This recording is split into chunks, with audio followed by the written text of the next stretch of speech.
Welcome to the Deep Dive.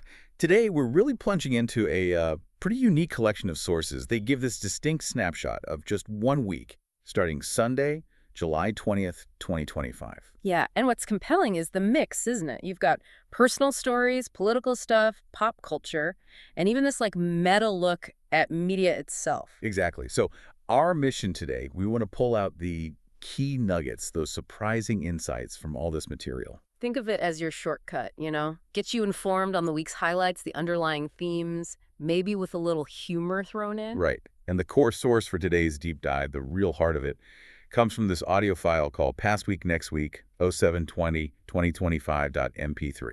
Now, it's presented as a comedy show, but honestly, it's packed with detailed, revealing stuff about recent events and opinions. So let's dive in. Let's unpack this week that was, starting with some personal updates from the source material. Okay. First up, a key figure, Boogie. He was back after being away. He was moving his kid off to school in Ottawa, Kansas. Ah, the adult-child move. That hits home for a lot of people, I bet. Totally. The source highlights those universal challenges, right? The U-Haul and the heat, the physical work, and the funny part about maybe not getting paid back by the kid. Yeah, it sounds like a shared experience mentioned in the source.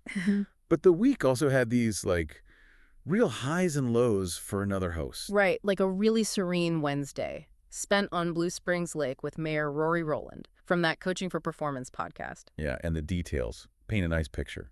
Rented pontoon boat, deli sandwiches, chips. And swimming. After a long time, apparently. Plus these redneck floaties made from water noodles and zip ties. Pretty inventive. Resourceful. But then Friday took a sharp turn, didn't it? Oh, yeah. Total contrast. The plan was the Superman movie. But first, a stop at Going On. That's an outdoor store, right?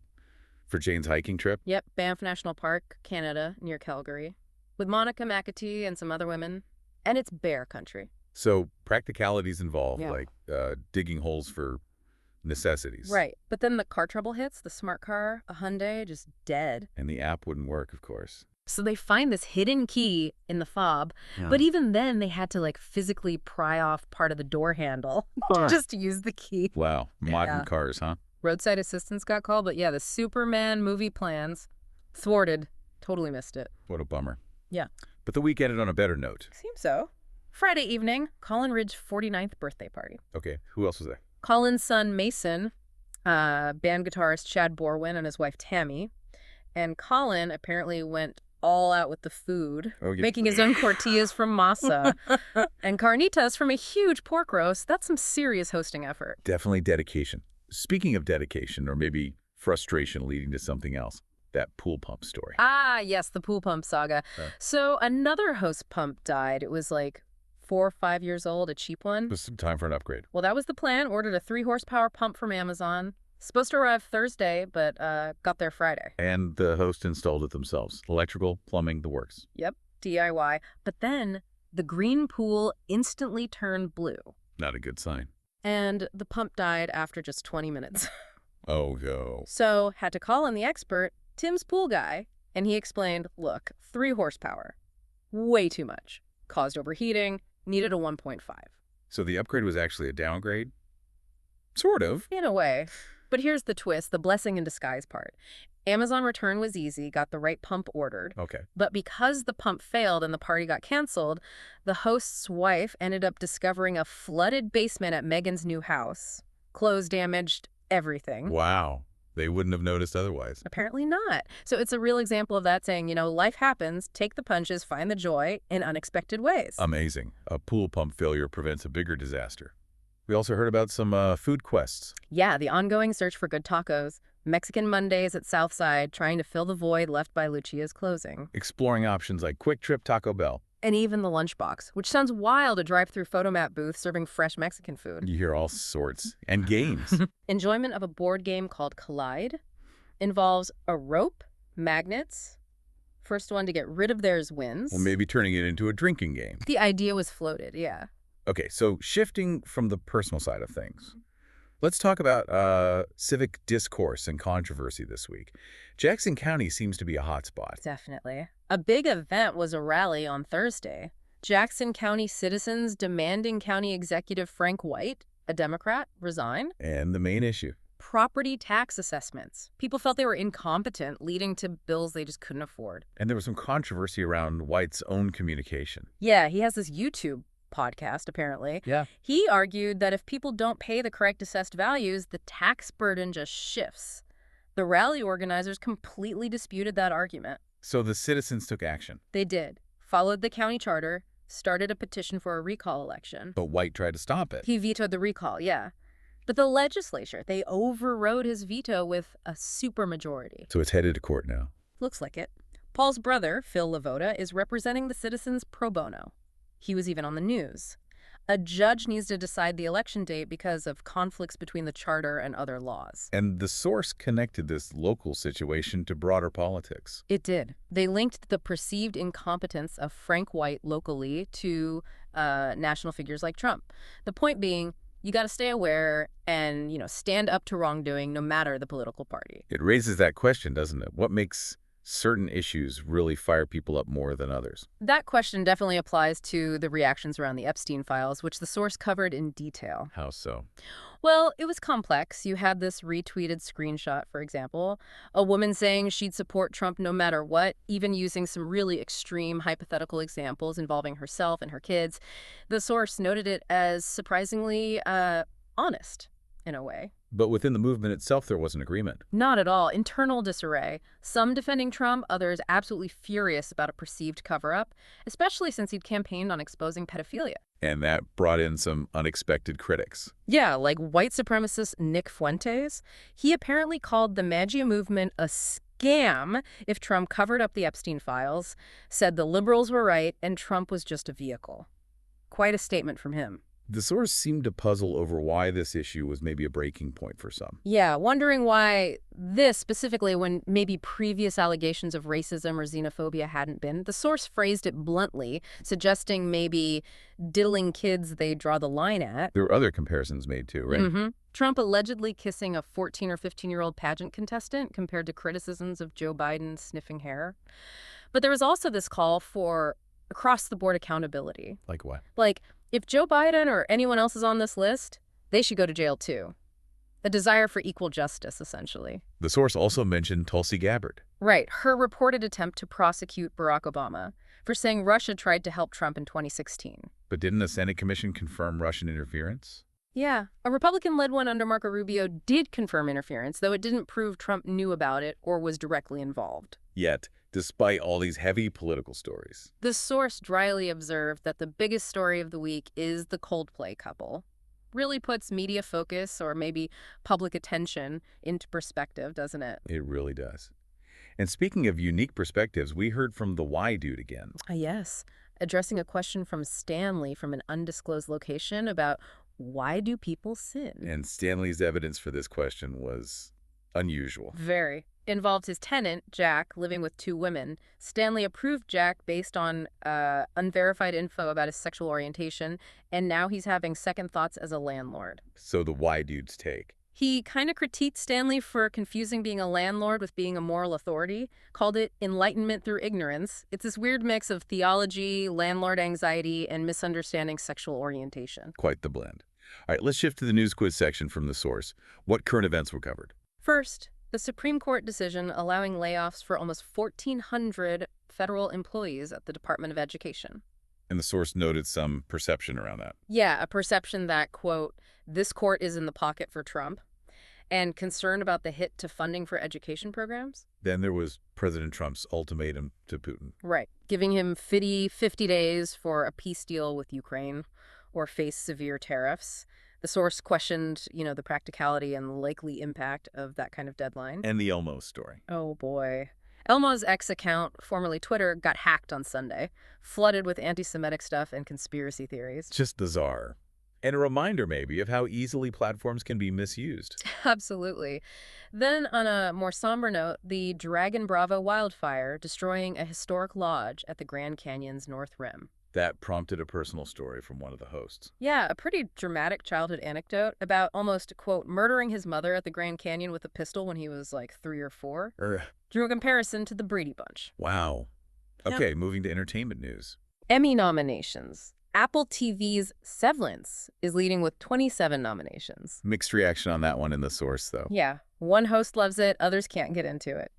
Also mentioned enjoying another Apple TV show, Silo. And Billy Joel documentary. Yeah, a rockumentary on HBO called It Well Done, covering his career and the significance of Piano Man. All right, now for the special feature. The deep dive into the new Superman movie. This is a big topic. Yeah, I mean, one host, presumably me, based on context, gave it a hard 9, really liked it. Felt it was a strong, venerable Superman, idealistic but relatable. And Rachel Brosnahan as Lois Lane. A standout. Really captured that modern journalist vibe, always in the middle of the action. And Jimmy Olsen, quite different. Chefs. The source described him as someone who, well, let's just say he's got an edge and isn't the traditional nerdy type. Uses stronger language in the source. Okay. And the Justice Gang. Yeah, these sort of third-rate heroes. But it worked. Created that comic book universe feel without endless origin stories. And Lex Luthor as the main problem, just like the comics. The theme felt relevant, too. Very. Media manipulation, twisting truth. Felt timely. But there were contrasting views, right? Boogie's perspective. Right. He's a huge Snyderverse fan, loves Man of Steel, seen it 6 times, likes it more each time. So he was worried about James Gunn's take. Initially, yeah. Feared it might be too campy, but he ended up being pleasantly surprised. And he made that point about appreciating different versions. Exactly. It doesn't have to be either or. Like different comic book runs, you can like both. Which is a fair point, though the first host still had some small issues. Yeah. Preferred the classic S symbol over the Kingdom Come style one they used, and felt the Kryptonian parents' message was maybe a bit out of character for established Superman lore. But general agreement that light Superman, dark Batman is kind of the ideal. Pretty much. Explaining why Man of Steel felt too dark for Soupies. So, digging into the characters more, we mentioned Superman and Lois. Who else stood out from the Justice Gang? Crypto the dog? Boogie apparently loved Crypto, called that part fun. Mr. Terrific. Portrayed as the smartest man, like an Elon Musk type, with tech. Funny. A good guy. And Green Lantern. Guy Gardner, played by Nathan Fillion, apparently nailed that jerk hero persona perfectly. The source also praised James Gunn's ability to bring heart to it. Yeah, that end scene with the robots playing the message from Superman's Earth parents was highlighted as an example, and how the movie just drops you into this world where Metropolis is used to monsters and the Justice Gang handles things, no need for long backstories. Okay, but then there's the controversy, the whole woke debate, especially fueled by Fox News, according to the source. Right. Jesse Waters was mentioned, complaining about Gunn saying Superman is an immigrant story, and about kindness, calling it a terrible analogy. And he made some jokes. Yeah, about a love scene with Batman and Robin. Claimed the actor, David Cornsweet, refused to say truth, justice, and the American way, choosing all those good things instead. Said the movie lectured and threw ideology. But the source provided some important context here, didn't it, about the motto? It did. Turns out DC Comics officially changed the motto back in 2021 to truth, justice, and a better tomorrow. Why the change? To be more universal, global, relevant, hope for all humanity, not just one country. And frankly, marketing American way can be alienating globally. Dropping it helps sell stuff worldwide. And this isn't unique. Nope. The source gave examples. Coke dropping America's Real Choice, Captain America just being Cap overseas, TMNT becoming Hero Turtles, Pepsi's infamous translation issue. It's common practice for global brands. So the source offered some strong counter-arguments to the woke label. Very strong. One quote was basically, the movie isn't woke, you're just uncomfortable by acts of kindness because you're evil. Oof, strong words. Another point. Superman has immense power but chooses kindness because he likes us. And the most direct rebuttal. How's that? Pointing out Superman as an alien. Quote, a space alien who snuck his baby ass across the border in a face ship. Kal-El from Krypton, who even renounced his U.S. citizenship in the comics once. So the conclusion was... basically, superheroes are not for y'all if you hold racist or xenophobic views because you're missing the core of the characters. Interesting points. Any post-screening reactions mentioned? Just a note about Kryptonian language spoken by a character described as Netanyahu-like, Yeah. and a texter asking if Lois Lane is like Ann Landers. And box office. Doing well. Second highest grossing movie of the year so far, behind only Minecraft. Okay, let's move to the quick hits and listener insights section. What came up? A bunch of texter trivia. Confirmation that Krusty Edge was a high school nickname for one of the hosts. Okay. BBQ. The #1 BBQ in Texas is apparently Goldie's Cooking tips. on a black stone griddle. Pancakes are good. Fried rice is worth a shot. Any trivia debunked. Yeah, the idea that Simon Horowitz invented texting. Nope. Source credits Matty Makinen as a father of SMS. Confirmed Isaac Asimov wrote sci-fi. Handsome men. Brad Pitt got a mention. Described as devastatingly handsome. And drones in warfare. Agreement that small drones are changing things, and it's kind of scary. We also heard about Trump again at a soccer ceremony. Yeah, apparently got international ridicule for staying on stage too long and allegedly keeping the real trophy. FIFA reportedly concerned about his behavior for the 2026 World Cup in America. And there was a health comment. Boogie made a joke, according to the source, about Trump having congenital heart failure, which then prompted another host to mention their father-in-law had it for 10 years. An odd blend of political commentary and personal connection. And a movie review. Brick. Yeah, a recommended film. Host found it fun for what was obviously a low-budget movie, good pace and story, but felt it didn't stick the landing, lost them at the end, confirmed it was a German film. All right, now for the satirical look ahead. Headlines and predictions from the source. Okay, first. House Republicans passing $9 billion in spending cuts. $8 billion from U.S. aid. The Lancet study cited suggested this could cause 14 million more deaths by 2030, and $1.1 billion hitting NPR PBS, causing layoffs. And the satirical punchline. Oscar the Grouch supposedly supports Trump because I love trash. It's pointed commentary for sure. Next headline. Al Bove, Trump's former personal attorney, advanced to a federal judgeship by Republicans, despite backlash from 75 former judges over his record of, quote, mistreating law enforcement and abusing power. The satirical take there. Republicans allegedly prefer judges with prior experience breaking the law. Sharp critique. And Stephen Colbert. A fictional report from the source. CBS canceling The Late Show due to finances after Paramount settled Trump's lawsuit against CBS News for $16 million. And The Replacement Show. Promised to be, quote, something that old yam tits will really enjoy. A clear jab at catering to specific political tastes. Trump and Epstein again? Yeah, Trump vowing to sue the Wall Street Journal over an old Epstein party letter mentioning him in a drawing.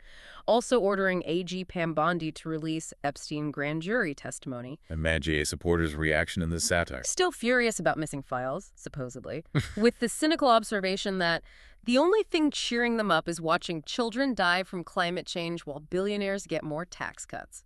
Pretty dark satire. Tinder's new feature. Double dates. Users can team up with friends, up to 3, to match with other groups. Mixed reactions noted, like, how can I double date when I can't even get a single date? And finally, walking soccer. Yeah, a growing trend for older adults. No running allowed, 1 foot always on the ground. Expanding in Canada. National team heading to the Walking Football World Championship. And a playful suggestion for Jane to try it in Banff. Okay, so looking ahead to next week for the hosts in the source material. One host is continuing the job search, still hoping to see Superman. And Boogie. Plans include Mexican Monday, meeting Joe for an oil change and lunch.